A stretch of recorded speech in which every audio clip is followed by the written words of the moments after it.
श्री अरविंद यही श्री अरविंद पाठचक्र रे ऑनलाइन माध्यम रे योगदान करथिबा भाई अपा मानकु नमस्कार। आजिर आलोच्य विषय समर्पण और बाधा विघ्न प्रथम भाग।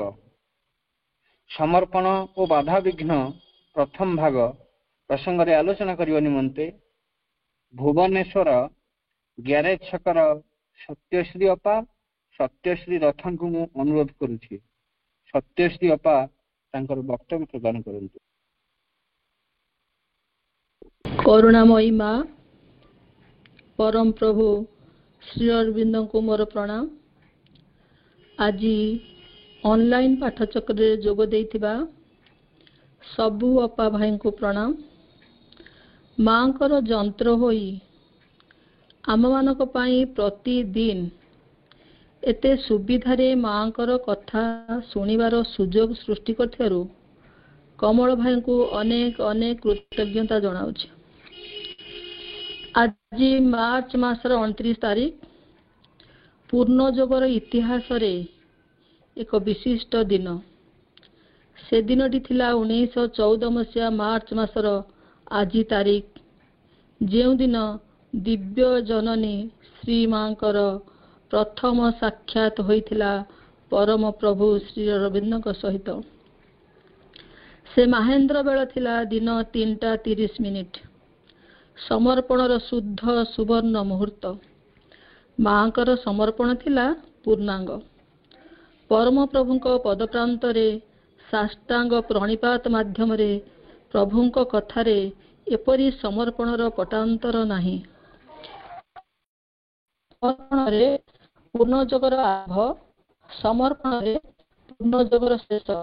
मांक कथारे the path is long but self surrender makes it short. पथ दीर्घ मात्र समर्पण एही दीर्घ पथ को ह्रास कर देई पारे। सबु घटना घटुची मांक इच्छारे।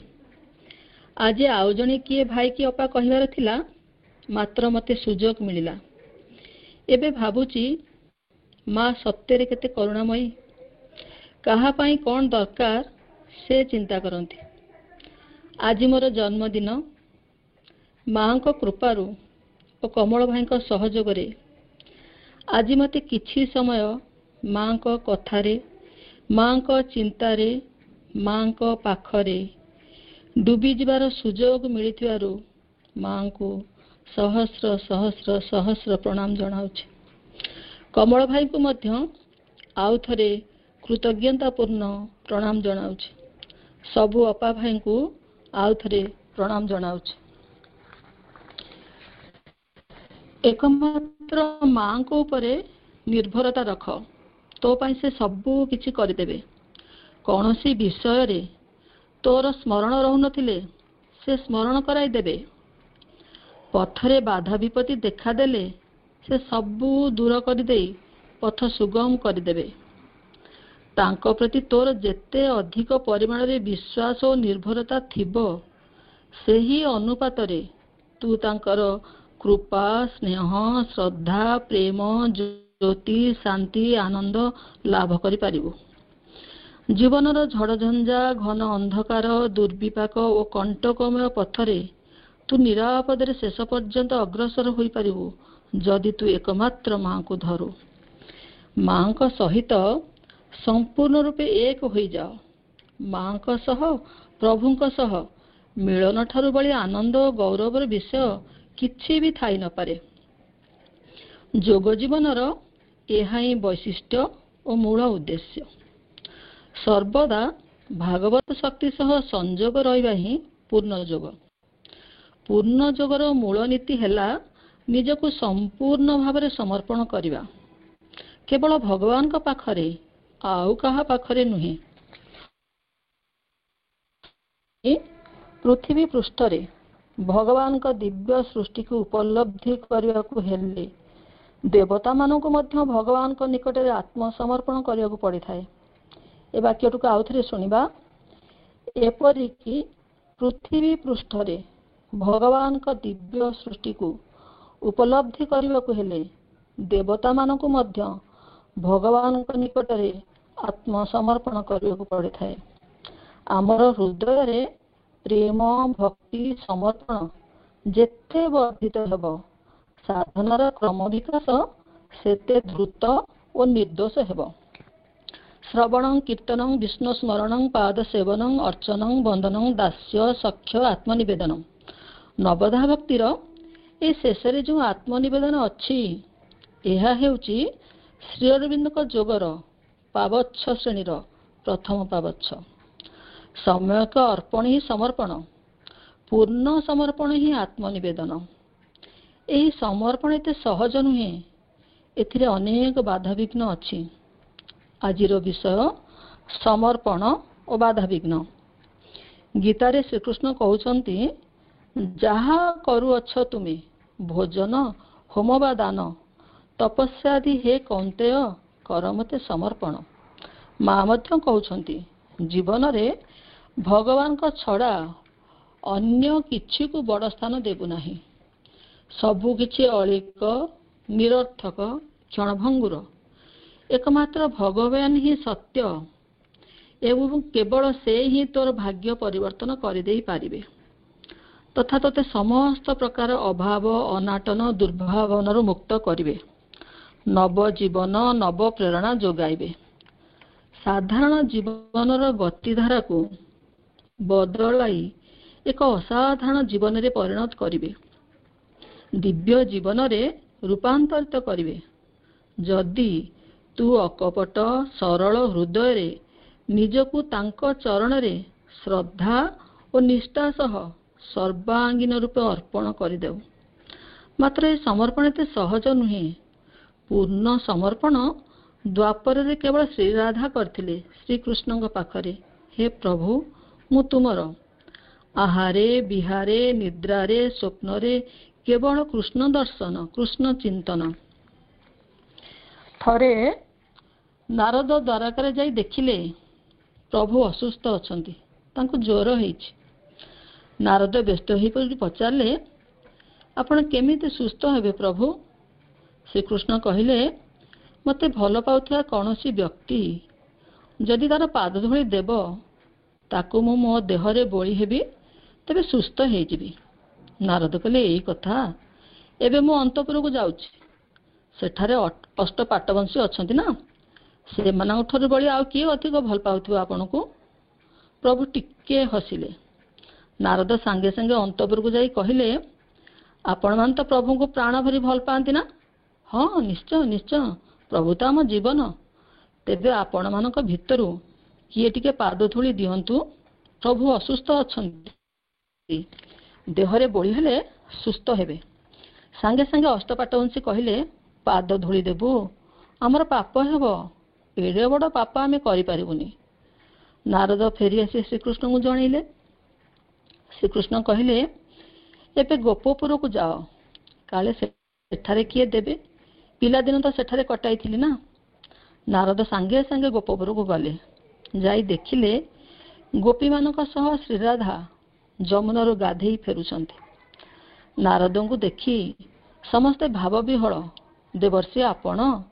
ଆମ ପ୍ରଭୁ ଭଲ ଅଛନ୍ତି ତ? ଯେମିତି ଶୁଣିଲେ ପ୍ରଭୁ ଅସୁସ୍ଥ ଅଛନ୍ତି ଏବଂ କିଏ କିଏ ଟିକେ ପାଦ ଧୂଳି ଦେଲେ ପ୍ରଭୁ ଶରୀରରେ ବୋଳି ହେଲେ ସୁସ୍ଥ ହେବେ, ସାଙ୍ଗେ ସାଙ୍ଗେ ଶ୍ରୀରାଧା ପଛକୁ ମୁହଁ କରି ଯମୁନାର ପାଣି ଆଡ଼କୁ ଧାଇଁଲେ।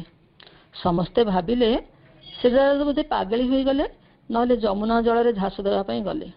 ମାତ୍ର ଶ୍ରୀରାଧା ଯମୁନା ପାଣିରେ ଗୋଡ଼ ଧୋଇ ଓଦା ପାଦରେ ବାଲିକୁ ମାଡ଼ି ନାରଦଙ୍କୁ କହିଲେ, ଏବେ ଦେଖାନ୍ତୁ ଆପଣଙ୍କ କାନି, ସେଥିରେ ମୁଁ ମୋର ପାଦ ଧୂଳି ଝାଡ଼ିଦେବି। ମୋର ଯେତେ ପାପ ହେଲେ ହେଉ ପଛେ ମୋ ପ୍ରଭୁ ସୁସ୍ଥ ହେଇଯାଆନ୍ତୁ। ଆମ ମା ଶ୍ରୀ ଅରବିନ୍ଦଙ୍କ ଯୋଗରେ ଆତ୍ମନିବେଦନର ନିର୍ଦ୍ଦେଶକ। ଯେତେବେଳେ ଏପ୍ରିଲ 3 ତାରିଖ 1914ରେ ମା ଆଶ୍ରମରେ ଥାଆନ୍ତି, ପ୍ରଭୁଙ୍କୁ ସେତେବେଳକୁ ଦେଖି ସାରିଛନ୍ତି। ମା ଦେଖୁଛନ୍ତି, ମନେ ହେଉଛି ମୁଁ ଗୋଟିଏ ଯେପରି ନବଜନ୍ମ ଲାଭ କରିଛି, ଗୋଟିଏ ନବଜାତ ଶିଶୁ, ଯାହାକୁ ଆରମ୍ଭରୁ ହିଁ ଗଢ଼ି ତୋଳିବାକୁ ହେବ, ଯାହାର କୌଣସି କର୍ମବନ୍ଧନ ନାହିଁ, मोर मस्तिष्क शून्य। मु जाने मते वर्तमान संपूर्ण रूपे देदेबाकु हेबो। गोटे साधा कागज परि देबाकु हेबो जहा उपरे भगवानकर संकल्प चिंता अबाधरे निर्भूलरे लिपिबद्ध होई पारे। हृदय मोर असीम कृतज्ञतार भरी उठुची। मने हेउची जहा सकाशे एते दिन अन्वेषण करुथिली अवशेषरे तांकरी द्वारदेशे उपस्थित हेछि। माँ पुणी प्रार्थना करछंती, हे भगवान मते शुद्ध कर, निरहंकार कर, संजीवित कर तुम दिव्य प्रेमरे, जद्वारा से द्वार पार होई भीतर को चिर काल सकाशे प्रवेश करि पारे। हे भगवान मु जेपरि होई जाए तुमर निसंदेहरे ओ अकुंठ भावरे। श्री अरविंद कहते एपरि पूर्ण समर्पण मु अन्य केउठी देखि नाही। मु तुमर समर्पणर भाव, तुमे मोर अधिकार भाव। समर्पणर तीनोटी सोपान अछि। प्रथम स्थान आत्मविश्लेषण अर्थात निज मन प्राण शरीर चेतन को एकाकी କରିବା।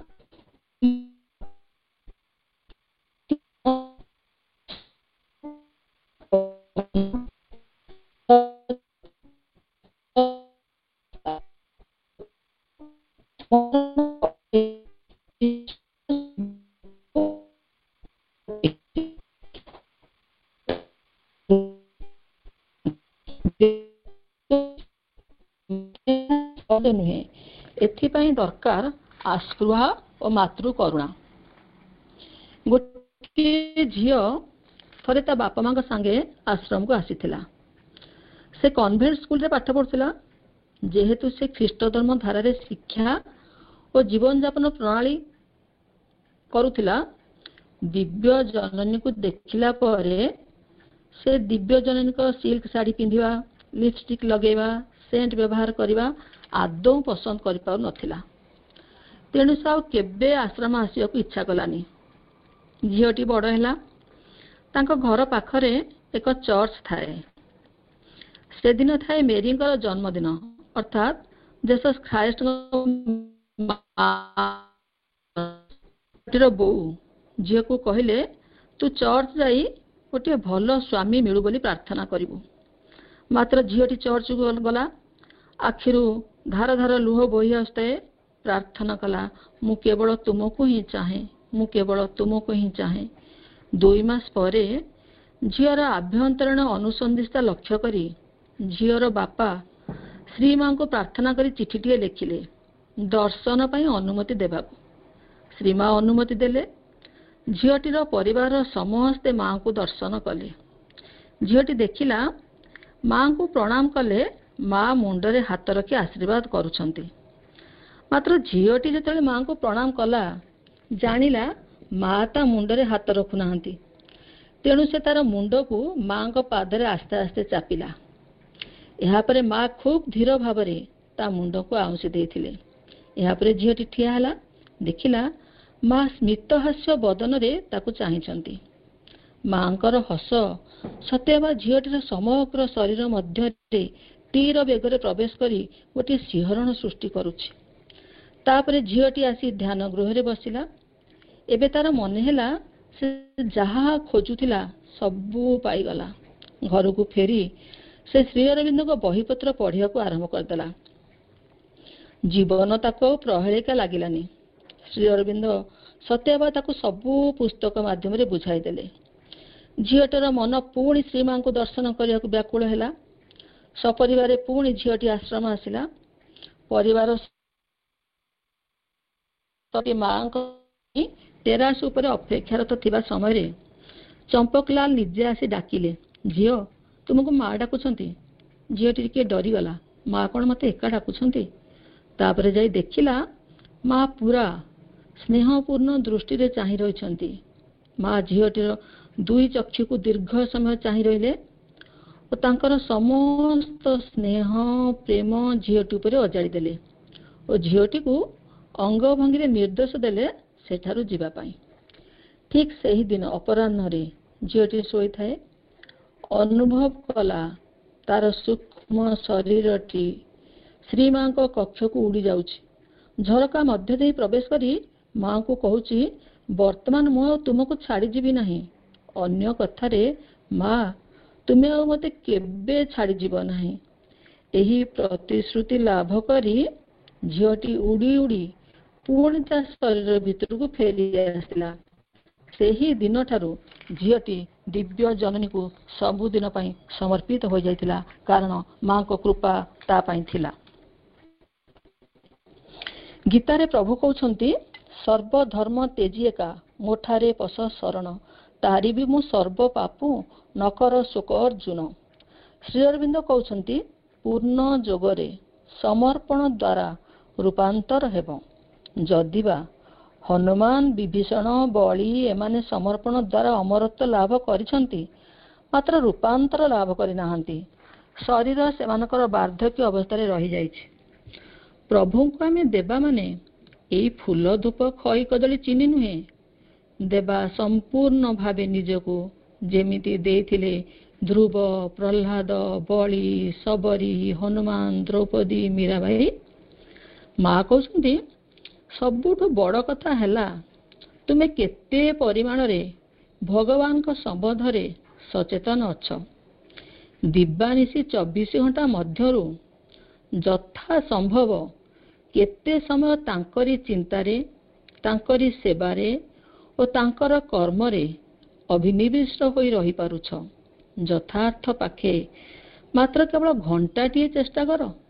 ତାହା ହେଲେ ସମଗ୍ର ରୂପେ, ଅବିମିଶ୍ର ରୂପେ, ଆନ୍ତରିକ ଭାବରେ ଦୃଢ଼ ପ୍ରତିଜ୍ଞା ନେଇ ଯେ ଭଗବାନଙ୍କ ବ୍ୟତୀତ ମୁଁ ଆଉ କିଛି ଚାହେଁ ନା, ଭଗବାନଙ୍କ ବ୍ୟତୀତ ମୁଁ ଆଉ କିଛି ଚିନ୍ତା କରେ ନା, ଭଗବାନଙ୍କ ଆଡ଼େ ନେଇଯିବା କାର୍ଯ୍ୟ ବ୍ୟତୀତ ଆଉ କିଛି ମୁଁ କରେ ନା, ଭଗବାନଙ୍କ ବ୍ୟତୀତ ମୁଁ ଆଉ କିଛି ଭଲ ପାଏ ନା।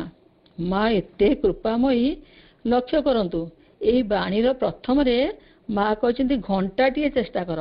ମାତ୍ର ଏହି ବାଣୀର ଶେଷରେ ପୁଣି କହୁଛନ୍ତି, ଏପରିକି ଖାଲି ଅଧଘଣ୍ଟାଏ ପାଇଁ ଏହା ଚେଷ୍ଟା କର, ତୁମେ ଜାଣିବ ଏହାର ଅର୍ଥ କ'ଣ। ଶ୍ରୀ ଅରବିନ୍ଦ କହୁଛନ୍ତି, ପୂର୍ଣ୍ଣ ଯୋଗରେ ଏକମାତ୍ର ମାଙ୍କୁ ଧର। ସେ ହିଁ କେବଳ ତୋତେ ଦିବ୍ୟ ଜୀବନ ପ୍ରଦାନ କରିପାରିବେ। ତାଙ୍କର ସାମାନ୍ୟ ଉପସ୍ଥିତି ଓ କୃପା ତୋତେ ସକଳ ପ୍ରକାର ବାଧା ବିପତ୍ତି ଓ ଅସୁବିଧାରୁ ରକ୍ଷା କରିବ। ସମ୍ପୂର୍ଣ୍ଣ ରୂପେ ନିଷ୍କପଟ ହୋଇ ସରଳ ହୃଦୟରେ ତାଙ୍କରି ଚରଣରେ ନିଜକୁ ଦେଇଦେ। ତୋ ଜୀବନର ବୋଝ ସେ ବହନ କରି ଚାଲିବେ। ତୋତେ କିଛି ବି କରିବାକୁ ପଡ଼ିବନି। ନିଶ୍ଚିନ୍ତ ରୁହ। ନିଜ ସମ୍ବନ୍ଧରେ କିଛି ବି ଚିନ୍ତା କରନା। ସବୁକିଛି ମାଙ୍କ ଉପରେ ଛାଡ଼ିଦିଅ। ଘଣ୍ଟା ଘଣ୍ଟା ଅଯଥାରେ ଚକ୍ଷୁ ବନ୍ଦ କରି ଧ୍ୟାନରେ ବସି ସମୟ କଟାଇବା ଅପେକ୍ଷା ନିଷ୍କାମ ଭାବରେ ମାଙ୍କ ଉଦ୍ଦେଶ୍ୟରେ ସକଳ କର୍ମ ହିଁ ଜୀବନକୁ ମହାନ କରି ଗଢ଼ି ତୋଳେ। କର୍ମ ଭିତରେ ହିଁ ଚାଲିବ ନିରବଚ୍ଛିନ୍ନ ଧ୍ୟାନ ଓ ଏକାଗ୍ରତା। ସବୁକିଛି ହେବ ମାଙ୍କ ଉଦ୍ଦେଶ୍ୟରେ ଓ ତାଙ୍କରି ଚରଣରେ ସମର୍ପିତ ହୋଇ। ତାହେଲେ ସବୁକିଛି ସାଧକକୁ ସହାୟତା କରିବ ପୂର୍ଣ୍ଣ ଯୋଗର ଲକ୍ଷ୍ୟ ପଥରେ ଆଗେଇ ଯିବା ପାଇଁ। ମା କହୁଛନ୍ତି, ତୁମେ ଯେତିକି ନିଜକୁ ଦେଇଦେବ ସେ ସେତିକି ତୁମ ପାଖେ ଥିବେ। ଚାଲିଲେ ସାଙ୍ଗରେ ଚାଲିବେ, ଖାଇଲେ ସାଙ୍ଗରେ ଖାଇବେ, ଶୋଇଲେ ପାଖରେ ଶୋଇବେ। ତୁମେ ଭାବିଲେ ସେ ଭାବିବେ। ତୁମ ଭଲ ପାଇବାରେ, ତୁମ ପ୍ରେମ ରୂପେ ସେ ତୁମ ସହ ରହିବେ। ଏଣେ ତେଣେ ବୁଲୁ ବୁଲୁ ନାରଦ ଶ୍ରୀକୃଷ୍ଣ ଭେଟିବାକୁ ମନ କଲେ। ସର୍ବତ୍ର ଅବାଧରେ ବିଚରଣ କରୁଥିବା, ବିନା ନିମନ୍ତ୍ରଣରେ ପହଞ୍ଚି ଯାଉଥିବା ନାରଦ ଭାବିନଥିଲେ ଯେ ଦ୍ୱାରପାଳ କଲେ, ପ୍ରଭୁ ଦେଖା ପ୍ରଭୁଙ୍କୁ। ଦ୍ୱାରପାଳ କଲେ, ଏବେ ପ୍ରଭୁ ପୂଜାରେ ବ୍ୟସ୍ତ ଅଛନ୍ତି, ଦେଖା କରିବାକୁ ଅପେକ୍ଷା କରିବାକୁ ପଡ଼ିବ। ନାରଦ ଏଥିରେ ଉତ୍କ୍ଷିପ୍ତ ହୋଇ ଦ୍ୱାରପାଳ ସାଙ୍ଗେ ଗଣ୍ଡଗୋଳ କଲେ। ସବୁ କଥା ଜାଣିପାରିଥିବା ଶ୍ରୀକୃଷ୍ଣ କିଛି କ୍ଷଣ ପରେ ସ୍ୱୟଂ ଆସି ନାରଦଙ୍କ ପାଖରେ ପହଞ୍ଚିଲେ। ନାରଦ ସାଙ୍ଗେ ସାଙ୍ଗେ କହିଲେ, ଦେଖନ୍ତୁ ନା ପ୍ରଭୁ, ଆପଣଙ୍କ ଦ୍ୱାରପାଳ କହୁଛି ଆପଣ କୁଆଡ଼େ ପୂଜା କରୁଛନ୍ତି। ଏ ମିଛୁଆ ଦ୍ୱାରପାଳକୁ ଆପଣ ରଖିଛନ୍ତି କାହିଁକି? ଟିକିଏ ହସି ପ୍ରଭୁ କହିଲେ, ଏହା ସତ୍ୟ, ମୁଁ ଟିକେ ପୂଜାରେ ବ୍ୟସ୍ତ ଥିଲି। ସ୍ୱୟଂ ପ୍ରଭୁଙ୍କ ଠାରୁ ଏହା ଶୁଣି ନାରଦ ଆଶ୍ଚର୍ଯ୍ୟ ହୋଇଗଲେ। ନିଜେ ଶ୍ରୀକୃଷ୍ଣ ନାରଦଙ୍କ ହାତ ଧରି ଭିତରକୁ ନେଇଗଲେ। ନାରଦ ଭିତରକୁ ଯାଇ ଦେଖିଲେ ପୁଷ୍ପ ମଣ୍ଡିତ ଦୋଳିରେ କେତୋଟି ଛୋଟ ଛୋଟ ପ୍ରତିମା ଝୁଲୁଛନ୍ତି। ନାରଦ ଏକାଗ୍ରତାର ସହ ସେହି ମୂର୍ତ୍ତିଗୁଡ଼ିକୁ ନିରୀକ୍ଷଣ କରିଥିଲେ। ଦେଖିଲେ ସେମାନଙ୍କ ମଧ୍ୟରୁ କିଛି ପ୍ରତିମା ଗୋକୁଳର ଗୋପମଣ୍ଡଳୀଙ୍କର ଥିଲା, ଆଉ କେତୋଟି ନିଜର ଥିଲା। ପ୍ରଭୁଙ୍କୁ କୃତଜ୍ଞତା ଜଣାଇ ନାରଦ ପଚାରିଲେ, ଭଲା ଆରାଧ୍ୟ ଆରାଧକଙ୍କୁ କେବେଠାରୁ ଉପାସନା କରିବା ଆରମ୍ଭ କଲେଣି? ଭକ୍ତ ଗୁହାରି କରନ୍ତି, ଭଗବାନଙ୍କ କୃପା କରନ୍ତି। ଆପଣଙ୍କୁ ଯିଏ ପୂଜା କରୁଛନ୍ତି ଆପଣ ଓଲଟି ତାର ପୂଜା କରୁଛନ୍ତି? ଏହା ତ ବିଚିତ୍ର ପ୍ରକ୍ରିୟା। ଶ୍ରୀକୃଷ୍ଣ ପ୍ରଶ୍ନ କଲେ, ମୋତେ କୁହନ୍ତୁ ଦେବର୍ଷି, ଭକ୍ତ କାହିଁକି ଓ କେଉଁ ପ୍ରୟୋଜନରେ ମୋର ଆରାଧନା କରନ୍ତି? ନାରଦ କହିଲେ, ଭକ୍ତ ଆପଣଙ୍କ ପ୍ରେମ କରୁଣା ଚାହାନ୍ତି। ଶ୍ରୀକୃଷ୍ଣ କହିଲେ, ଠିକ୍ ସେହି ପ୍ରୟୋଜନରେ ମୁଁ ନିରାକାର ହୋଇ ମଧ୍ୟ ସାକାର ରୂପ ଧାରଣ କରିଛି, କିନ୍ତୁ ମୋହଗ୍ରସ୍ତ ମାନବ ଏହା ବୁଝିପାରୁନାହିଁ। ସେମାନେ ମୋର ପ୍ରେମ ଭିକ୍ଷା ନ କରି ଭିକ୍ଷା କରନ୍ତି ପାର୍ଥିବ ବିଷୟବସ୍ତୁ ଭୋଗ ବିଳାସ। ନାରଦ କହିଲେ, ମୋହ କ'ଣ ପ୍ରଭୁ? ଶ୍ରୀକୃଷ୍ଣ କହିଲେ, ଚାଲ ଟିକେ ଗୋମତୀ ନଦୀରେ ସ୍ନାନ କରିବା। ସ୍ନାନ କରୁ କରୁ ଶ୍ରୀକୃଷ୍ଣ ନାରଦକୁ ପାଣି ଭିତରେ ଟିକିଏ ଦାବିଦେଲେ। ନାରଦ ଦେଖିଲେ ଜଣେ ରାଜ୍ୟର ରାଜା ମୃତ୍ୟୁବରଣ କରିଛନ୍ତି। ହାତୀ କଳସ ଧରି ବୁଲୁଛି, ଯାହା ମୁଣ୍ଡରେ ଢାଳିବ ସିଏ ରାଜା ହେବ। ସାଙ୍ଗରେ ପାଟ, ମନ୍ତ୍ରୀ, ପ୍ରଜା, ବାଜା, ବାଣ, ରୋଷଣୀ ଯୋଗକୁ ନାରଦଙ୍କ ମୁଣ୍ଡରେ ହାତୀ କଳସ ଢାଳିଲା। ସମସ୍ତେ ଆଦରରେ ତାଙ୍କୁ ରାଜା କରି ନେଇ ସିଂହାସନରେ ବସାଇ ଦେଲେ। ରାଜା ହେଲା ପରେ ରାଣୀ, ପୁତ୍ର, କନ୍ୟା ସୁଖ ସମ୍ଭୋଗରେ ଦିନ କଟିଲା। ହଠାତ୍ ରାଣୀଙ୍କର ମୃତ୍ୟୁ ହେଲା। ଯେତେବେଳେ ରାଣୀକୁ ଜୁଇକୁ ନିଆଗଲା, ରାଜାଙ୍କୁ ମଧ୍ୟ ଜବରଦସ୍ତ ନିଆଯିବାକୁ ବାହାରିଲେ।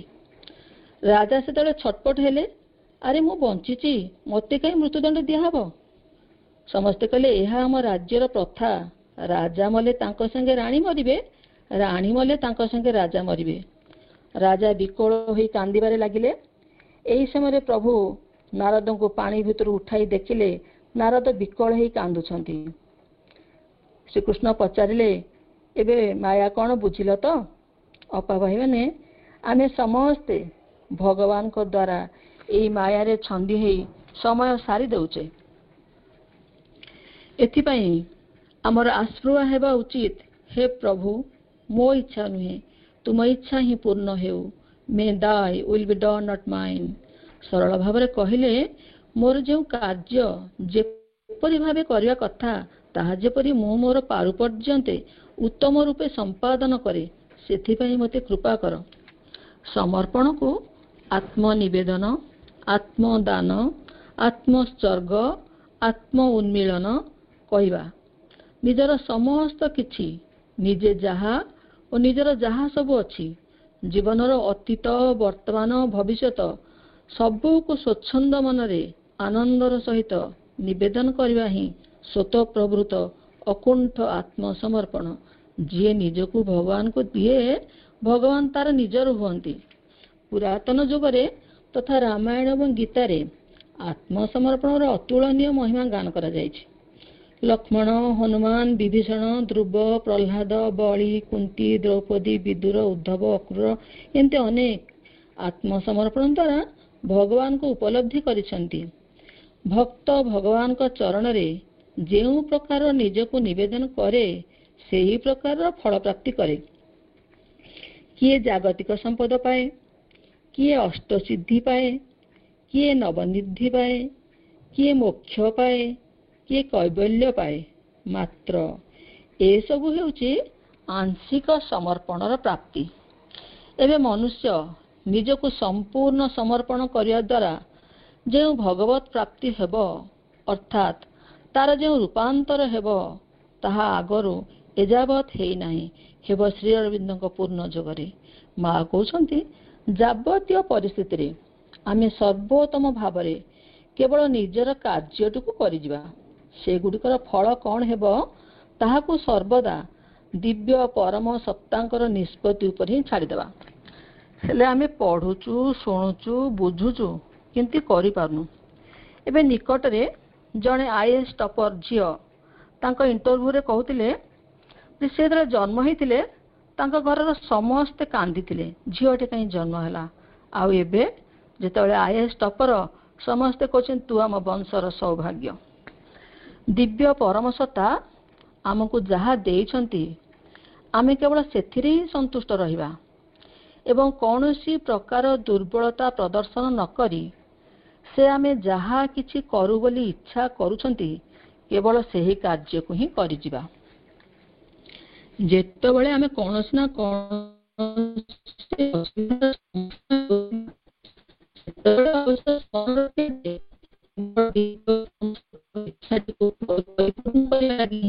ଆମେ ଏହି ସଂସାରରେ ଅବସ୍ଥାନ କରୁଛୁ।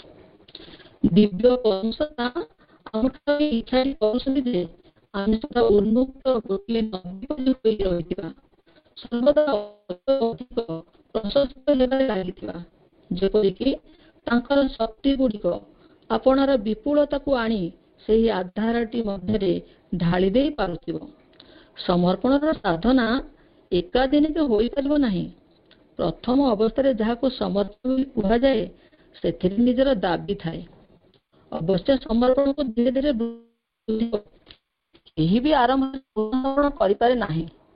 କେବଳ କଥାରେ ଆତ୍ମସମର୍ପଣ କରିବା ଅଥବା ସମର୍ପଣର ଗୋଟିଏ କ୍ଷୀଣ ଇଚ୍ଛା ଥିଲେ ଚଳିବ ନାହିଁ।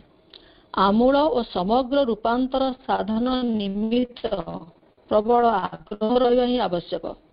ମାତ୍ର ଏସବୁ ସମ୍ଭବ ହେବ ମାତୃ କରୁଣାରେ। ସେଥିପାଇଁ ଆମେ ପ୍ରାର୍ଥନା କରିବା, ଯାହା ମୋର ଅଛି ସବୁ ତ ତୁମର, ସବୁ ପ୍ରଭୁ ତୁମ ଦାନ, ଏତିକି ମାଗୁଣି ମାଗୁଛି ଆଜି ମୁଁ, ତୁମ ପାଦେ ରହୁ ମନ। ସାଧନାରେ ବାଧାବିଘ୍ନ ନିଶ୍ଚୟ ଆସିବ। ଏକଥା ଅତ୍ୟନ୍ତ କ୍ୱଚିତ ଘଟିଥାଏ ଯେ ଜଣେ ବ୍ୟକ୍ତି କୌଣସି ନା କୌଣସି ଅସୁବିଧାର ସମ୍ମୁଖୀନ ନ ହୋଇ ଦିବ୍ୟ ପରମସତ୍ତାଙ୍କର ଇଚ୍ଛାଟି ପାଖରେ ଆପଣାକୁ ସମର୍ପିତ କରିଦେବା ଲାଗି ସମର୍ଥ ହୁଏ। ବାଧାବିଘ୍ନ ରହିଥିଲା, ରହିଛି, ରହିଥିବ। ମାତ୍ର ଦୃଢ଼ ବିଶ୍ୱାସ, ନିର୍ଭର ନିଷ୍ଠା ବଳରେ ବାଧାବିଘ୍ନ ଘୁଞ୍ଚିଯିବ, ଭଗବତ ଉପଲବ୍ଧି ଆସିବ। ଆତ୍ମା ସ୍ୱତଃ ଭଗବାନଙ୍କୁ ଲୋଡ଼େ, ସେ କାଳେ ଲୋଡ଼ିବ, ସେଥିପାଇଁ ବିରୋଧୀ ଶକ୍ତି ରହିଛି। ମା କହୁଛନ୍ତି ତୁମ ଚତୁଃପାର୍ଶ୍ୱରେ ବାତାବରଣ ଓ ତାର ବିରୋଧୀ ଭାବ ଯୋଗୁଁ ବିବ୍ରତ ହୁଅ ନାହିଁ। ପ୍ରଥମେ ଏହି ଅବସ୍ଥା ଗୁଡ଼ିକ ଅଗ୍ନି ପରୀକ୍ଷା ଭାବରେ ଦିଆଯାଇଥାଏ। ଯଦି ତୁମେ ନୀରବ ଓ ଶାନ୍ତ ରହିପାରିବ ଏବଂ ଏମାନଙ୍କ